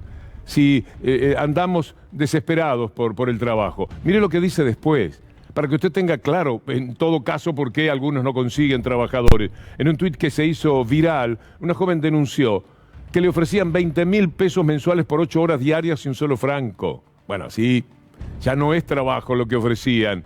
Es esclavitud plena. Es mejor que la lleven a la casa y le den de comer como una esclava y que le den una piecita en el fondo, le va mejor que si le pagan 20.000 pesos por mes. Poco después un empleado renunció a su trabajo en una parrilla, pero esto lo ponen adentro. La noticia arriba dice cerrado por falta de personal, porque la idea que le quieren dejar a la gente es que no hay voluntad de laburar. 25.000 pesos por mes por 12 horas diarias. Y un empresario admitió, dice, en general el sueldo de un empleado gastronómico no alcanza para un alquiler. Pero sin embargo, pese a los clarines que dicen que La gente no quiere trabajar, son vagos, son planeros. Mire usted lo que es un simple boliche, con todo respeto por Jesse James, que es un nombre que nos remite al lejano oeste. Mire lo que es la cola de la gente, buscando su trabajo, buscando la posibilidad de tener a dónde presentarse cada día a las 8 de la mañana y algo para llevar a su casa. Esta gente que tiene que luchar por un salario mejor y confrontar con la inflación. Bueno, por el otro lado, también se trabaja respecto a la inflación. 1.270 artículos van a tener el mismo precio de aquí hasta el 7 de enero. Espero que no falle nada, porque estos anuncios son muy buenos, son nobles, hacen mucho bien. La gente se entusiasma, se ilusiona, porque está harta de ir a comprar algo que ayer costaba 4 pesos y ahora cuesta 6. ¿Por qué 6? ¿Qué pasó? Nada, dicen que va a aumentar el dólar. O otras veces es que aumentó el blue, el ilegal, lo que fuere. Bueno, ahora vamos a tener hasta el 7 de enero 1.270 artículos que cuestan lo mismo. Es decir, uno va al mes que viene y va a estar exactamente igual. Víctor Fera, que es un hombre de los mayoristas y normalmente juega bien para la gente, dice esto. Bueno, acá lo que nos están pidiendo que tengamos los precios por 90 días, los precios que tenemos. Por supuesto, nosotros los mayoristas, dentro de las posibilidades nuestras, vamos a colaborar totalmente porque creemos que es necesario para parar un poco todo esto. Y también os garantizo que vamos a tener la proveeduría de las empresas y los precios también de las empresas durante estos 90 días. Quiero ganar tiempo porque viene la ministra de Salud, Carla Bisotti, para conversar con nosotros. Seguimos con el tema del salario, del trabajo y de la inflación, por supuesto. Es importante lo que dice el ministro Guzmán con respecto a cómo se destruyó el empleo en la Argentina, porque además de la deuda, de la terrible deuda que tiene que ver cómo soluciona Guzmán, es decir, la Argentina, está el trabajo destruido, es decir, la capacidad de recaudación del Estado disminuida. Una recaudación necesaria para pagarle al fondo, porque alguna vez habrá que pagarle, algo va a haber que darle a esa bestia, y también para que se puedan seguir prestando los servicios elementales en la Argentina. Esto es lo que dice Guzmán. Bueno, hemos convivido con una situación de brecha por un largo tiempo ya, porque desde ¿Pero no es cada vez más grande? Bueno, hoy es 70 puntos porcentuales menos que hace un año, aproximadamente. Y dependiendo qué tipo de cambio miremos, ¿no? Entre 60, 50, 60, 70, porque hay múltiples tipos de cambio paralelos. Pero nosotros, sí, claramente, cuando hay una expectativa, cuando la brecha está a un nivel tal que genera una expectativa de devaluación, empiezan a aparecer comportamientos como los que describís. Pero lo que nosotros hoy tenemos claro es que no vamos a hacer ningún salto devaluatorio. La política cambiaria va a seguir en la línea de lo que se ha planteado en el esquema macroeconómico reflejado en el presupuesto 2021 y luego en lo que es el proyecto de presupuesto 2022 con el marco macroeconómico allí definido. Según mi modesto entender, esto implica también ser cuidadoso en cuanto a la emisión. Eso que destrató un candidato que se llama Tetaz, que quiere ser presidente de la República. Vio que cualquiera se tira el lance y Tetaz dijo, Bullrich y Macri y toda esa gente, yo quedo fantástico como presidente, se miró al espejo y dijo, yo presidente, está muy bien. Y mientras tanto se puso a jugar porque él cree, y quizás no le falte razón, que desde ciertos lugares para llegar a la presidencia hay que ser tonto. Entonces él juega con el tema de la emisión de esta manera. La denuncia de la emisión descontrolada que hace el gobierno y del impacto que esa emisión descontrolada está teniendo en los precios y está teniendo en el dólar y cómo está erosionando los salarios de cada uno de los trabajadores es una denuncia que no es nueva, ni novedosa, ni nada por el estilo, todo el mundo la ha hecho con números concretos. La diferencia, que parece ser lo que ha dolido, lo que ha penetrado acá, la diferencia es que hasta ahora faltaba la representación icónica. Erogación fiscal, como le gusta decir a Martín Tetaz, platita bien invertida, porque efectivamente lo que hubo fue dinamización del consumo. Que Macri pierde las elecciones PASO en 2019, primero. Bueno, esas elecciones 3 días después hace un paquete de anuncios. Ese paquete de anuncios hoy valdría 85.000 millones de pesos. 14 veces más que solamente el programa de Axel de financiación de las becas para los pibes y las pibas para que se vayan de viaje. 14 veces más, con lo cual la pistolita de tirar billetes de Martín Tetaz no le alcanzaría. Tendría que comprarse 10 pistolas más para poder mostrar lo que su jefe político emitió en el mismo momento en que perdía las elecciones. Siempre van a recorrer un camino que tenga que ver con la mendacidad, y en esto de la emisión, por supuesto, juegan fuerte y juegan con un margen de credibilidad muy importante, porque estas cosas han sucedido fuertemente también durante el gobierno neoliberal. A propósito de esa administración, vale la pena señalar lo que dijo María Eugenia Vidal. No es aquello tan desagradable respecto al engendro que considera que es la vicepresidenta. Ahora habla sobre la indemnización, pero ¿saben qué? Habla bien de la indemnización. Cuenta cómo alguien que ya conoce con la indemnización pudo poner un negocio y seguir viviendo. Ella lo cuenta cuando sabe que su partido está en contra de la indemnización. Estas cosas increíbles que se dan en la Argentina. Lo que yo hice hoy a la tarde, irme a tomar café con Samantha, que es una mujer que me escribió por Instagram para decirme: me puse un centro de estética, trabajé 20 años, usé la indemnización para ponerme un centro de estética porque soy masajista y porque soy maquilladora y porque sé hacer uñas. Y vino el 19 y perdí todo. Y estoy buscando trabajo desde ese día. No, escuchan, y me dice: no quiero un plan, no quiero una jubilación anticipada, quiero trabajar. El tema es gracioso esta mujer. La persona de la que está hablando perdió el trabajo durante el gobierno de Macri. Se pone como ejemplo a alguien que se quedó así durante el gobierno de Macri y cuenta que con la indemnización más o menos pudo pelechar, pudo seguir trabajando un poco. A veces una roticería, te conoce la historia. Un taxi, asociarse con el cuñado y ver cómo puede salir, pero tiene unos pesos cuando lo dejan en la calle. Estos señores ahora lo quieren dejar sin nada, porque se dieron cuenta que el mundo es muy raro. El negro vota al que dice que los negros no sirven ni para procrear. Eso en Brasil, a Bolsonaro. Mujeres que saben que han sido abusadas por Trump, votan Trump. Y así sucesivamente. Personas con discapacidad en la Argentina que saben que el gobierno de Macri les pateaba la muleta y los dejaba sin nada, votan a veces también neoliberalismo.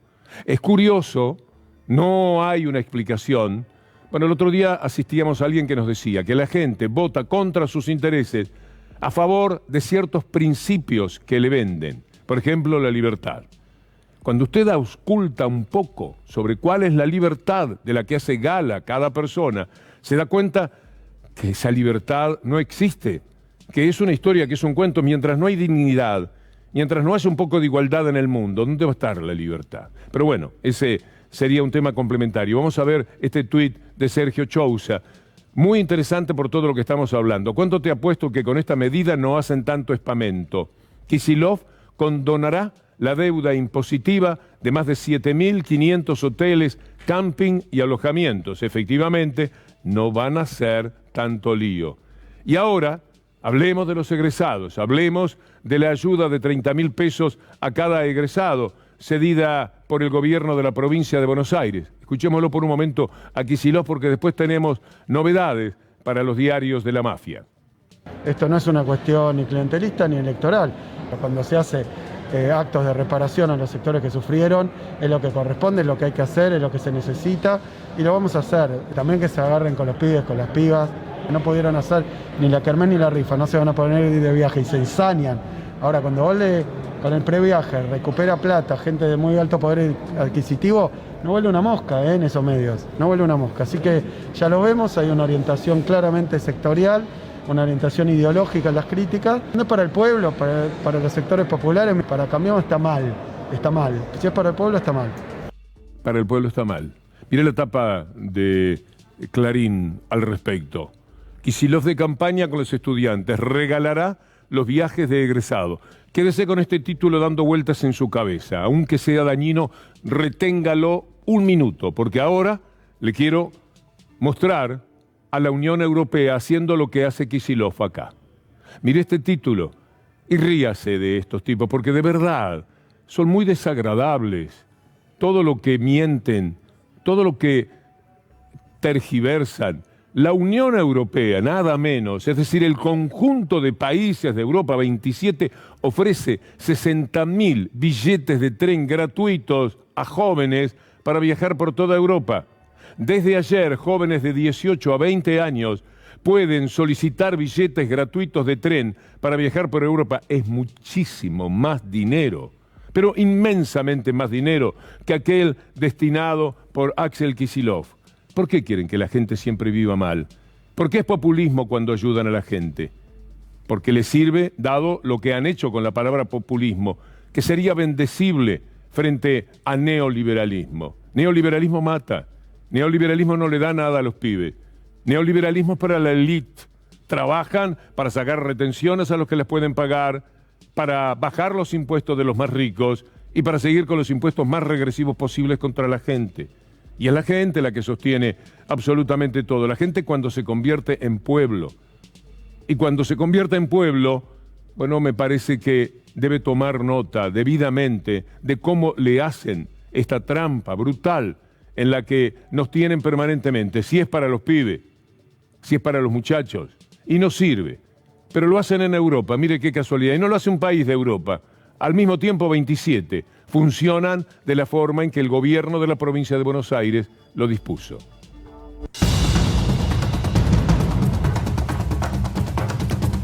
El poder real. El poder real se lleva todo por delante. Mire, si hay un episodio indignante, uno solo de 1000 en la justicia de la Argentina, es lo que sucedió con Alejandra Gil Carbó. Una excelente procuradora que fue elegida por el porcentaje más alto, creo, de una procuradora en el Senado de la Nación, una mujer honrada, capaz, que era como cantado que tenía que ser la procuradora. Pero en determinado momento, cuando cambió el gobierno, ellos querían sacarla como diese lugar, de cualquier manera. La empujaron de las peores maneras a Gil Carbó porque querían dejar a otro, poner a otro. Después vieron que Casal, un servil, como pocas veces se ha visto, le servía. Dijo, dejemos a Casal, que ni siquiera lo pusimos nosotros, estaba ahí.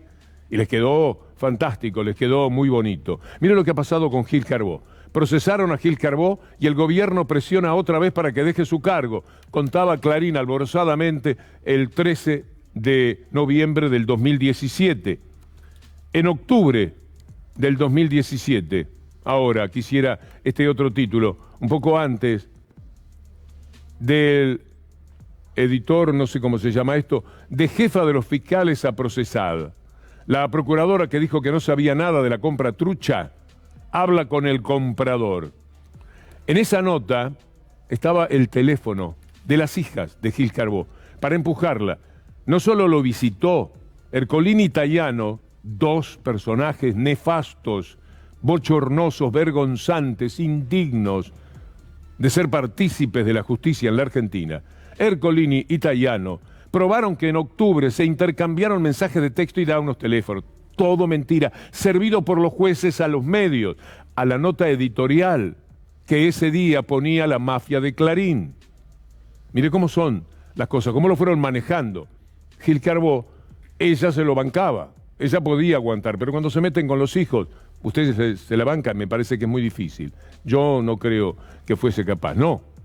Y entonces consiguieron que renunciara Garabano, Macri, Mañeto, la empujaron vilmente y dejaron al país con este procurador que tenemos. Mire lo que hacían en TN. La gente de TN, por supuesto, parte de la mafia necesariamente decía cosas como estas. El famoso edificio de la Procuraduría de la Nación que ha tenido considera el juez un sobreprecio demasiado alto, un edificio por el que se pagó 43.850.000 pesos. Se está hablando de una comisión más o menos de un 20% más o menos. La embargó también por 7 millones de pesos. Administración fraudulenta es el tema. Y bueno, ya procesada la procuradora Gil Carbó, que para el kirchnerismo fue una bandera fundamental durante su gobierno Gil Carbó, porque el kirchnerismo consideraba que a través de Gil Carbó podía dominar a un grupo de fiscales muy, pero muy importante. Hasta ahora ella vino resistiendo salir de ese cargo. El camino que se tiene que seguir es el del juicio político del Congreso. Nunca sucedió lo que estábamos escuchando, jamás. Pero bueno, podría haber sucedido, podría haber tenido una afiliación política, quien no la tiene. No obstante, lo cual, Alejandra Gil Carbó no fue una persona que fungía de cómplice del gobierno. Pero eso no importa. ¿Qué es Casal? ¿Qué es lo que querían poner en aquel momento en el lugar de Alejandra Gil Carbó? Bueno, todo esto se lo estamos contando porque mire cuál es la noticia hoy respecto a esta mujer que padeció en lo personal, que padeció con sus hijos, que tuvo que renunciar poco menos que a su carrera, que se tuvo que esconder porque le hacían la vida imposible. Archivan denuncia de Elisa Carrió contra la ex procuradora Gil Carbó. La denuncia había sido promovida por la Fiscalía de Saavedra a cargo de José María Campagnoli, ese cómplice habitué en determinado momento de TN, familiar de una política que trabaja con Carrió. Mire, todo es tan asqueante, es frustrante que tanto rato, años, tengan razón. Déjame que termino de leer lo que dice allí y cerramos y ya vino la ministra Carla Bisotti. Si no tenemos algo para comentar de la ciudad. Decía la noticia de Campagnoli por supuestas irregularidades en la locación de un inmueble en la avenida Corrientes por 6 millones, siempre poniendo millones y millones, de lo que no había absolutamente nada. Esta es la tristeza que tenemos hoy día, porque todas estas noticias que vienen a hacer justicia ocurren después de muchos años, cuando el daño ya está hecho.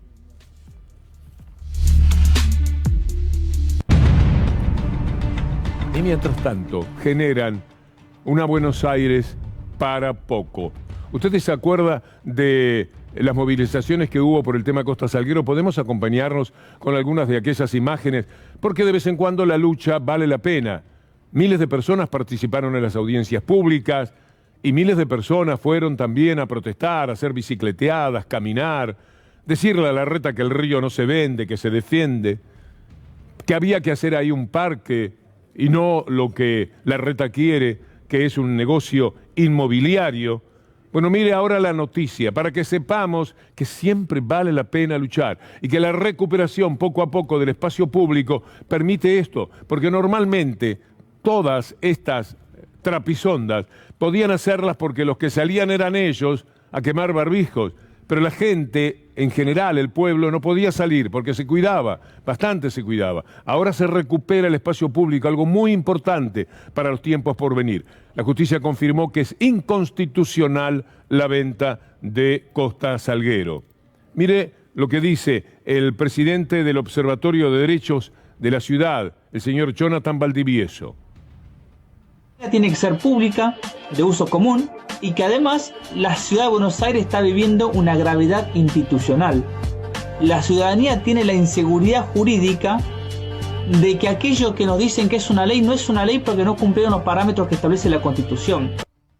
A todo esto, en Villa Ortúzar también están con el negocio. Una torre en una plaza y varios emprendimientos inmobiliarios con casi 600 departamentos en Villa Ortúzar. Más negocios que tienen que ver con Rodríguez Larreta. En el barrio hay solamente 2 plazas. El reclamo de los vecinos de más espacios verdes, el jefe de gobierno porteño le responde con la construcción de una torre en la plaza Malaber. Llegó la ministra de Salud. Entonces, todo lo que tenemos lo podemos compartir con ustedes mañana. Tenemos unas cuantas horas de buena programación en C5N. Así que me voy a charlar con la ministra, pero hoy es aniversario de la muerte de un hombre extraordinario de las artes de la Argentina.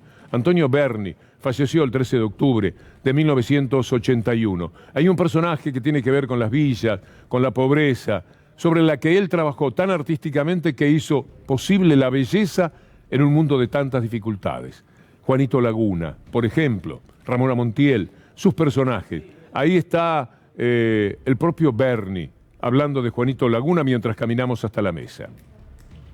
En este grabado está, como lo dije anteriormente, está pescando, está con su perro, y esto se llama silo collage relief.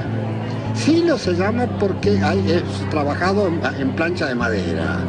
Collage, o sea, pegamento, porque hay elementos pegados, como todo esto que son piezas de matricería. ¿no? Y relieve porque en algunos, no en este específicamente, tienen como un bajo relieve, digamos. Juanito Laguna surge en Buenos Aires, en el Gran Buenos Aires. Cuando yo comencé a hacer una serie de apuntes en los barrios pobres, y al ver ese conjunto de chicos y sentir que todavía yo no lo había personalizado lo suficiente, de las entrañas de Juan, horneando el pan de la paz.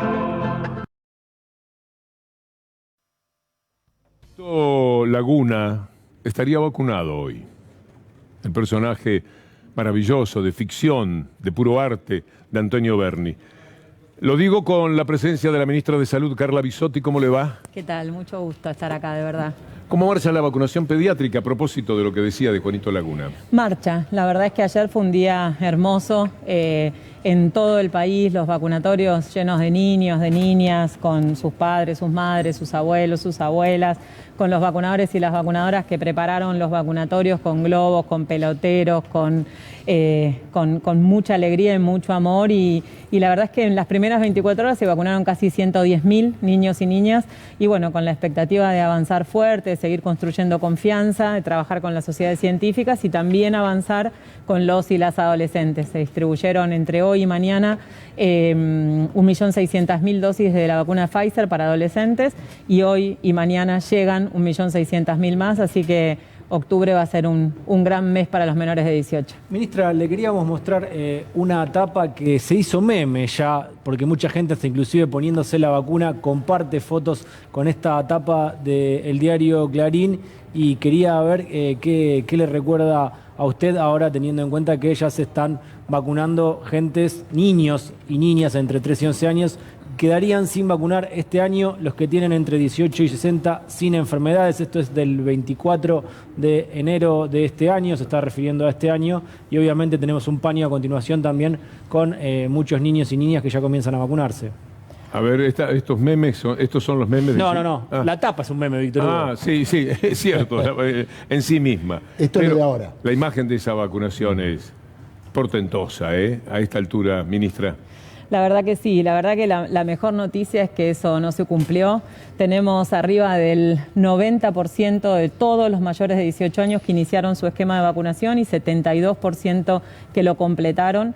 Estamos trabajando mucho para avanzar en completar esquemas de todos los mayores de 18 años y ese 10% que todavía no inició el esquema, trabajar para ver si es que tiene un problema de acceso o alguna duda. Así que las jurisdicciones están trabajando en ese sentido. Cuando vemos los mayores de 50 años tenemos 86% de cobertura, eso da, con 2 dosis, da una tranquilidad enorme en relación a que se aumenta el número de casos, como sucedió en muchísimos países, eso no se traduzca en hospitalizaciones y muertes, y vamos por estos 3 meses para vacunar a todos los mayores de 3 años, y bueno, Argentina va a ser uno de los pocos países del mundo, muy pocos países del mundo, que pueda tener protegida a todos los mayores de 3 años, seguramente ya con el esquema completo un porcentaje muy alto. Ministra, siempre la llevo a la parte humana porque hoy había dudas entre papás, abuelos, de preguntarle, ¿se vacunó el papá? ¿Se vacunó el abuelo? Bueno, ahora te toca a vos.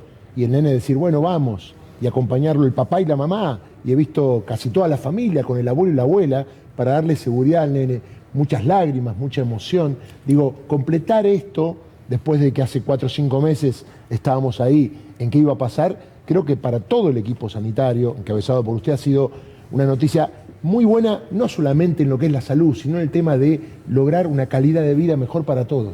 Es muy, muy emocionante. La verdad es que la palabra es emoción en cada vacunatorio, en cada familia, en cada mensaje. Es una muestra de lo que somos capaces de hacer en Argentina, de verdad trabajando en consenso con las jurisdicciones, con los expertos, con nuestra entidad regulatoria. Ahora trabajando en poder consolidar esto. Siempre pasa que, bueno, se anotó en el primer día de inscripción más del 20% de la población objetivo. Ayer en La Pampa, donde lanzamos la vacunación, vacunaron a 8.000 niños y niñas. Fue el récord de vacunación de la provincia en un día. Esperamos que eso también estimule el boca a boca, el ver esas imágenes de tranquilidad. Hay niños y niñas que tienen condiciones de riesgo, que han estado 18 meses con muchísimo cuidado, con muchísimo temor. Así que esto que es haber vacunado a los abuelos, a los padres, a los hermanos más grandes y ahora les toca a ellos es realmente emocionante y un logro que tenemos como país y lo tenemos que valorar. Han trabajado sin pausa, sin pausa, pero nosotros sí tenemos que hacer una pausa.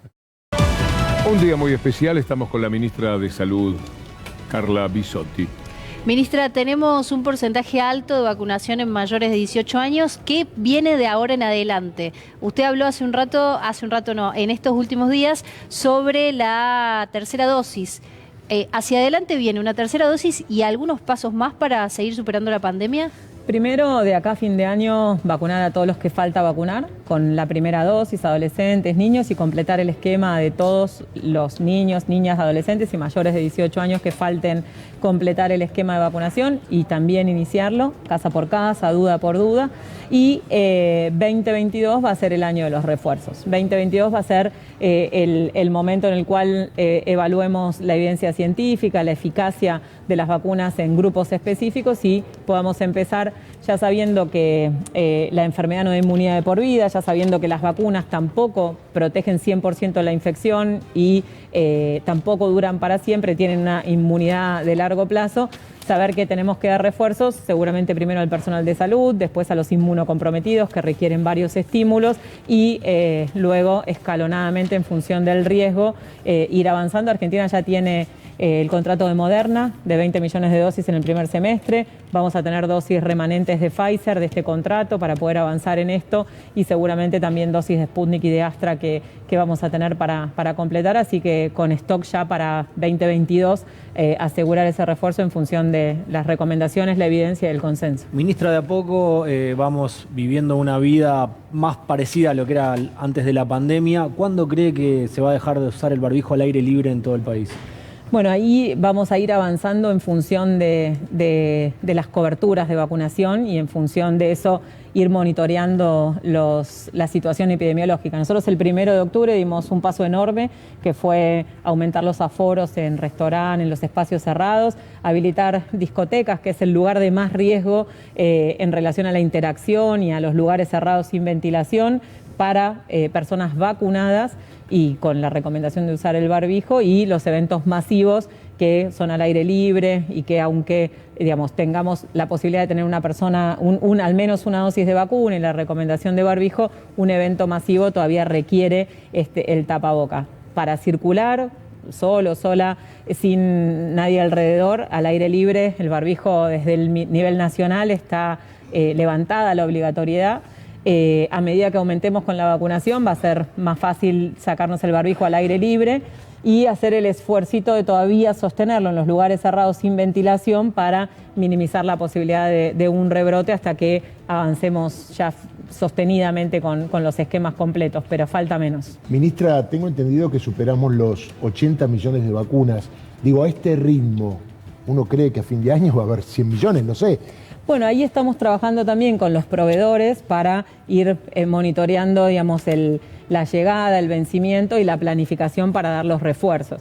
Nosotros tenemos 80 millones de dosis de vacunas, dentro de las cuales están los 10 millones de vacunas de Sinopharm para los niños y las niñas que empezaron a llegar a partir de septiembre. Esto es parte de un plan. Argentina tiene un plan desde el principio donde fuimos pensando las vacunas, las plataformas y las edades. Nosotros sabíamos que las vacunas de Pfizer y Moderna iban a tener datos de adolescentes y que las vacunas inactivadas eran las ideales para los menores de 11 años en función de la seguridad y la experiencia.